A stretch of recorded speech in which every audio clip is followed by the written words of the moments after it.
কেউ যদি বলতে চায় আমরা খাবার জন্য অপেক্ষায় রয়েছি, তারা বোকার স্বর্গে বাস করছে। আপনারা কোনোদিন রাষ্ট্র ক্ষমতায় যেতে পারেন নাই, রাষ্ট্র ক্ষমতায় যেতে পারবেনও না।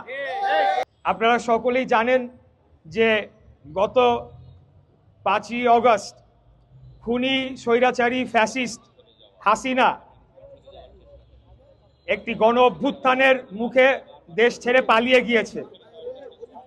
পালিয়ে গেলেও হাসিনার যারা দোসররা রয়েছে, যারা তার গুম খুনের সহযোগী ছিল, গত 16 বছরে একদলীয় শাসন ব্যবস্থায় যারা তাকে সহযোগিতা করেছে, তারা কিন্তু এখনো বাংলাদেশে রয়ে গিয়েছে।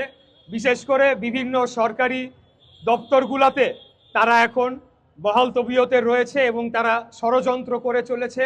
এখনো বিএনপির বিরুদ্ধে তাদের ষড়যন্ত্র অব্যাহত রয়েছে।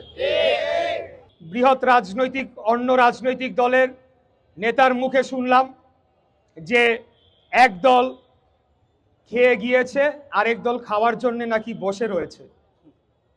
তো আমি তাদের উদ্দেশ্যে বলতে চাই যে এই ধরনের মন্তব্য করে আমাদের যে ঐক্য সৃষ্টি হয়েছিল খুনি হাসিনার বিরুদ্ধে, সেই ঐক্যকে বিনষ্ট করলে সবশেষে গিয়ে দেশ এবং জনগণেরই ক্ষতি হবে।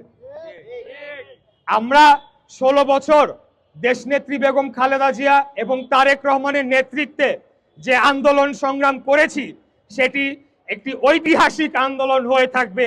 আমাদের হাজার হাজার ভাই বোনেরা গুম হয়েছে, খুন হয়েছে, আমরা মিথ্যা মামলায় বারে বারে জেলে গিয়েছি।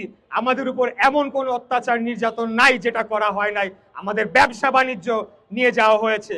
সর্বশেষ আপনারা দেখেছেন গত ডামি নির্বাচনের আগে এরকম ভয়াবহ আগ্রাসী ভূমিকা এই পতিত স্বৈরাচারের পুলিশ বাহিনী করেছিল। সেখানে গ্রাম দেশে আমাদের মা বোনদের ঘরে বুট জুতা পরে পুলিশ ঢুকে গিয়ে তল্লাশি চালিয়েছে, ভাঙচুর করেছে। এই ধরনের অত্যাচার নির্যাতন আর অন্য কোনো দল সয় নাই। আমরাই কেবল জনগণের অধিকার প্রতিষ্ঠার জন্য লড়াই করে চলেছি। অতএব কেউ যদি বলতে চায় আমরা খাবার জন্য অপেক্ষায় রয়েছি, তারা বোকার স্বর্গে বাস করছে। আমি বলবো যে আমাদের পেটে যতটুকু খাবার আল্লাহ ঢোকানোর ক্ষমতা দিয়েছে, আপনাদেরকেও মানুষ হিসেবে ততটুকুই দিয়েছে। এখন আপনারা ইতিপূর্বে খেতে পেরেছেন কিনা সেটা নিয়ে হয়তোবা আপনাদের কোনো ক্ষোভ থাকতে পারে যে আপনারা কোনোদিন রাষ্ট্র ক্ষমতায় যেতে পারেন নাই, রাষ্ট্র ক্ষমতায় যেতে পারবেনও না। বাংলাদেশ জাতীয়তাবাদী দল বাংলাদেশের সবচেয়ে বৃহত্তম জনপ্রিয় গণতান্ত্রিক রাজনৈতিক দল। বারে বারে এই দল জনগণের ভোটে, সরাসরি ভোটে নির্বাচিত হয়ে রাষ্ট্র ক্ষমতা পরিচালনা করেছে এবং দেশকে এগিয়ে নিয়ে গিয়েছে।